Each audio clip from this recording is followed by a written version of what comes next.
ये हम डेप्रिसिएशन करते क्यों है? क्या रीजन है डेप्रिसिएशन करने का? पता नहीं है? चलो देखो एक एग्जांपल समझते हैं। ये है संजना, ठीक है। 1 अप्रैल 2024 को, इधर इधर बातें नहीं, 1 अप्रैल 2024 को संजना का जो बिजनेस है, उस समय देखो संजना के पास एक मशीन है, ध्यान से देखना, जो मशीन की वैल्यू कितनी बच्चे? 5 लाख रुपए की है। और संजना ने क्या किया? कुछ रॉ मटेरियल खरीदे, लेट्स सपोज इसने रॉ मटेरियल खरीदे 2 लाख रुपए के। फिर इसने क्या किया? इसने कुछ और बाय किया, इसने रॉ मटेरियल खरीदे और इन्होंने अपना प्रोडक्शन का प्रोसेस स्टार्ट कर दिया। कुछ लोगों की सैलरी पे की होगी इन्होंने, तो मान लो सैलरी पे की है 1 लाख रुपए की, ठीक है। बस समझाने के पर्पज से मैंने छोटा सा एग्जांपल दिया है। फिर देखो बच्चों क्या होता है, ये पूरा साल इन्होंने ये काम हुआ, और साल के एंड में जब 31 मार्च 2025 की बात आई, तब ये क्या बनाएंगे? अपना फाइनल अकाउंट। क्या बनाएंगे? अपना। अब फाइनल अकाउंट में पता चला इन्होंने पूरे साल जो सेल की है ना, वो सेल की इन्होंने 10 लाख रुपए की। कितने की? 10 लाख रुपए की। तो अब संजना मान लो अपना प्रॉफिट निकालना चाहती है, तो संजना का प्रॉफिट कितना हुआ? ये केवल एस्टिमेट पे बेस पे हम प्रॉफिट निकाल रहे हैं। हमारी रिवेन्यू कितनी है? हमारी रिवेन्यू है बच्चे 10 लाख रुपए। उसमें से हम अपना एक्सपेंस माइनस कर देते हैं। बताओ एक्सपेंस कितना हमारा? तो हमारा एक्सपेंस है, नॉर्मली क्या है, हम ये बोलते हैं ये हमारा एक्सपेंस है सर, रॉ मटेरियल के 2 लाख और सैलरी के 1 लाख, तो दोनों के जोड़ के कितना हुआ हमारा? 3 लाख। तो अगर मैं बोलता हूं मेरा एक्सपेंस जो है, जो एक्सपेंस कितना निकला बच्चे? 3 लाख रुपए, और 7 लाख का क्या हो गया? प्रॉफिट दिखा रहा है। 7 लाख का क्या दिखा रहा है? प्रॉफिट। अब संजना खुश होगी कि 7 लाख का प्रॉफिट हो गया। अब मैं बोलूं क्या ये रियल प्रॉफिट है? क्या ये एग्जैक्ट प्रॉफिट है? तो यहां पे एक कॉन्सेप्ट छूट रहा है। आपने जो बिजनेस किया है, क्या आपने रॉ मटेरियल और सैलरी का यूज करके किया है? आपने जो मशीन, आपकी जो वैल्यू थी शुरुआत में कितने की थी? 5 लाख। क्या साल के एंड में भी वो 5 लाख की होगी? नहीं होगी। उसकी वैल्यू क्या होगी? डाउन होगी। क्यों? क्योंकि आपने उसको क्या किया? अपने प्रोडक्शन में उसको यूज किया। अब जो उसको यूज किया है, तो उसकी एक वैल्यू क्या डाउन हुई है, उस डाउन वैल्यू को हम क्या कहते हैं? हम डेप्रिसिएशन। जो हमने प्रोडक्शन में अपने फिक्स एसेट का यूज किया है ना, उसे कहेंगे डेप्रिसिएशन। तो लेट सपोज मैं मानता हूं कि मशीन का जो डेप्रिसिएशन रेट है 10% है, तो मेरा डेप्रिसिएशन कितना आएगा बच्चे?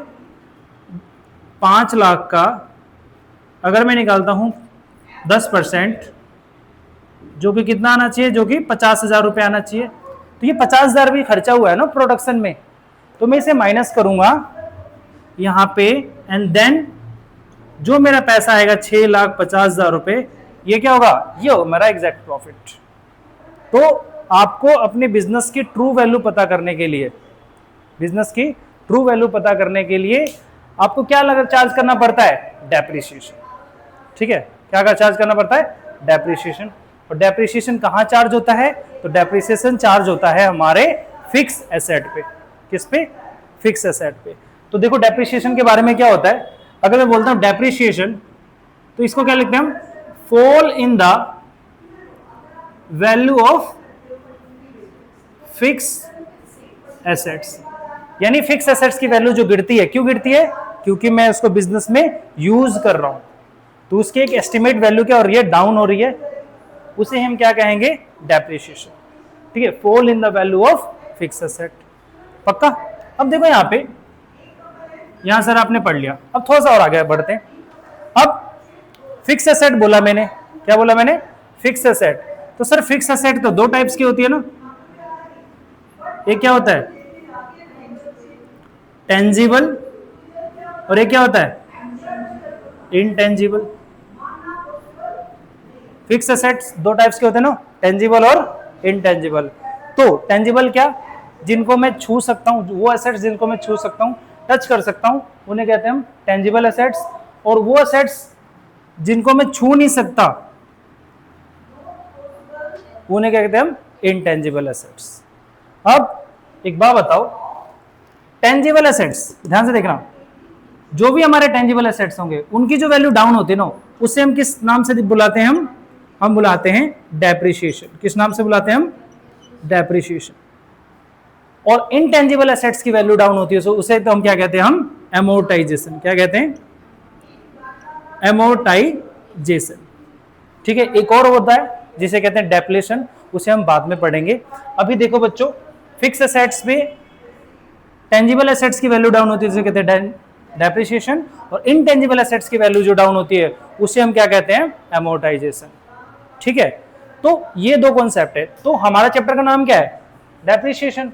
तो हमें क्या पढ़ना होगा, टेंजिबल एसेट्स का जो वैल्यू डाउन होता है उसे कहते हैं हम डेप्रिसिएशन। समझ में आया? बताओ डेप्रिसिएशन चार्ज क्यों होता है, कि जो हम प्रोडक्शन करते हैं बिजनेस में, उसमें जरूरी नहीं है कि हमारे डायरेक्ट ये जो दिख रहे हैं वही हमारे एक्सपेंसेस हो। जो हमारे फिक्स एसेट्स की वैल्यू डाउन हो रही है वो भी क्यों हो रही है, क्योंकि उसको हमने बिजनेस में यूज किया है। ठीक है, और जब बिजनेस में आप उसको यूज करोगे तो उसकी वैल्यू गिर रही है, तो वो भी आपके बिजनेस का ही खर्चा है।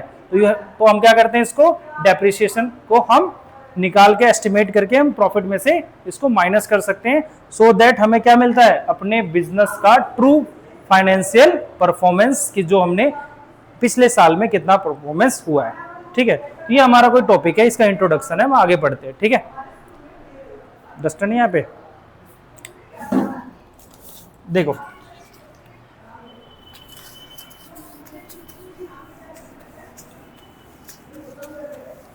देखो जनरली इसको दो तरीके से करना है आपको। अगर मैं बात करता हूं इसके मेथड्स की, किसकी बात कर रहा हूं, मेथड्स करने के दो तरीके। जब आप हाईएस्ट क्लासेस में आओगे, जब बीकॉम में या सीए में, तो आपको इसके बहुत सारे मेथड्स दिखेंगे, लेकिन हमारे जो 11th क्लास के क्यूरिकुलम में कितने, हमारे दो ही मेथड है। इसे कहते हैं, पहले कहते हैं हम स्ट्रेट लाइन मेथड। पहला मेथड क्या है हमारा, स्ट्रेट लाइन मेथड। और जो दूसरा मेथड है बच्चों, उसे कहते हैं हम रिटर्न डाउन मेथड। क्या कहते हैं, रिटर्न डाउन मेथड। ठीक है, तो सबसे पहले जो हम पढ़ेंगे क्या है, हम पढ़ रहे हैं स्ट्रेट लाइन। ठीक है, कौन से दो मेथड है, एक स्ट्रेट लाइन मेथड और एक मेथड कौन सा है, रिटर्न डाउन मेथड। हम कौन सा पढ़ने जा रहे हैं, स्ट्रेट लाइन। ठीक है, समझ में? चलो एक क्वेश्चन लिख लो पहले, फिर हम उस क्वेश्चन को अटेम्प्ट करने की कोशिश कैसे करते हैं वो लिखो। क्वेश्चन, संजना का बिजनेस खोलते हैं, लिखो Sanjana limited purchase, Sanjana limited purchase machinery, Sanjana limited purchase machinery 5 lakh rupees, 5 lakh rupees. ठीक है, 5 लाख रुपीज ऑन